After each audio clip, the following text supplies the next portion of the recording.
It is weird that no one really teaches you the difference between being alone and being lonely, especially when you grow up in environments where you're surrounded by people. For most of my life, I've always had a good circle, even if I wasn't exactly extroverted. I had close friends, daily conversations, and inside jokes. This comfort was just a normal. So even when I had moments of being by myself, I never felt lonely. I think the first time I genuinely understood the difference was after year 11, when I decided to attend a summer program. It was for about 2 weeks, but it stuck with me. I didn't meet anyone I really clicked with. Everyone was polite and sweet, but there wasn't anyone that I could talk to. You know what I mean? At least not in the way that I used to. I felt this internal dissonance. Like, even if I was around people, there wasn't anyone I could really talk to if something was on my mind. This was probably the first time I realized what loneliness actually feels like, even if it was very brief. You can be surrounded by people and still feel isolated. The worst part is, you can't really blame anyone for it. Loneliness is loud in the most silent way. It creeps in when your mind is full, but your voice is quiet. It is the weight of having these thoughts, worries, and fears, and knowing that you don't feel fully safe or comfortable sharing them with anyone around you. This doesn't mean that you're broken or overly sensitive. Rather, it means that your inner world needs space, understanding, and real connection. Solitude is different though. It's a choice. It's when you're alone, but you're at peace. You're not chasing people to fill the silence. You're not afraid of your own company, and you know that if you need someone, they're there, but you don't need them to feel whole or complete. That is clarity and power, in my opinion. My relationship with being alone has changed a lot since high school, now that I'm in university. Back in high school, even if I enjoyed my own space, if there were plans with my friends, I was almost always down. Part of that was from the fact that I didn't live near my friends, and also because high school doesn't last forever. But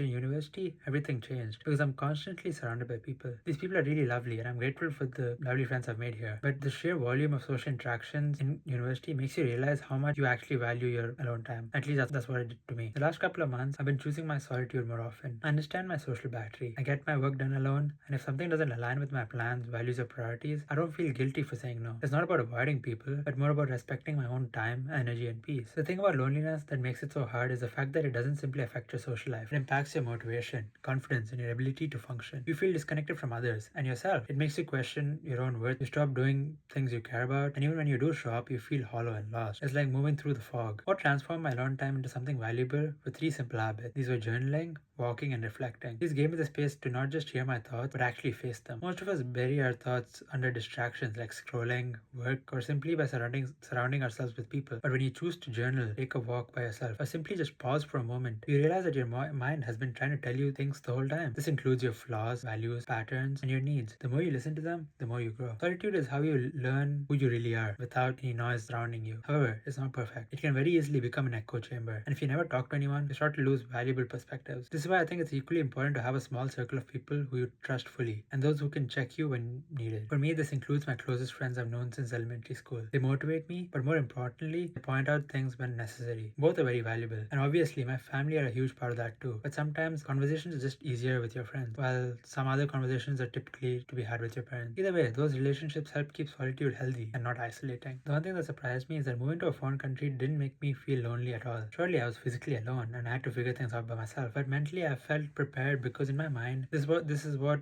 being an adult was. If thousands of people do this every year, why can't I do it? This gave me confidence and also never made me feel abandoned. I felt like I was stepping into responsibility and into independence. The cool part is that I noticed that I started reflecting a lot more when I'm alone. I'm not all jovial and vibing, but rather I'm just reflecting on my thoughts, choices, and decisions. Usually when I'm around people, I tend to always crack jokes and avoid introspective conversations. But when I'm alone, I tend to see myself more clearly. I use this clarity to write, plan, and face the deeper stuff that I typically avoid when I'm my friends. I mean, not my close friends. To be real, most of the real growth I've had in the last year was because of solitude. When I was alone, I figured out what I really care about. This was when I genuinely started to become more disciplined. This was when I stopped relying on people to validate how I felt. But now, I don't always share everything on my mind. That's completely okay, because not everything needs to be said out loud. Growth is usually quiet, and sometimes the best conversations are with yourself. So if there's anything I want you to leave this video with, it is that you'll never truly grow until you learn to be alone. Not just survive this, but to embrace it. Because there will be phases in your life, whether we like it or not, and we're completely on our own. And in those moments, the difference between spiraling and evolving will depend on how well you're trained to face your silence. You can't rely on distractions forever. You can't outsource your peace, and you certainly can't fake your growth. So if you're in that in-between phase of your life where you're not surrounded by people but you're not abandoned, just remember that this is the time you gotta make your own. The world gets loud eventually, so understand the value of silence and take it seriously. It's trying to teach you who you really are. There will come a day when you will look back at this and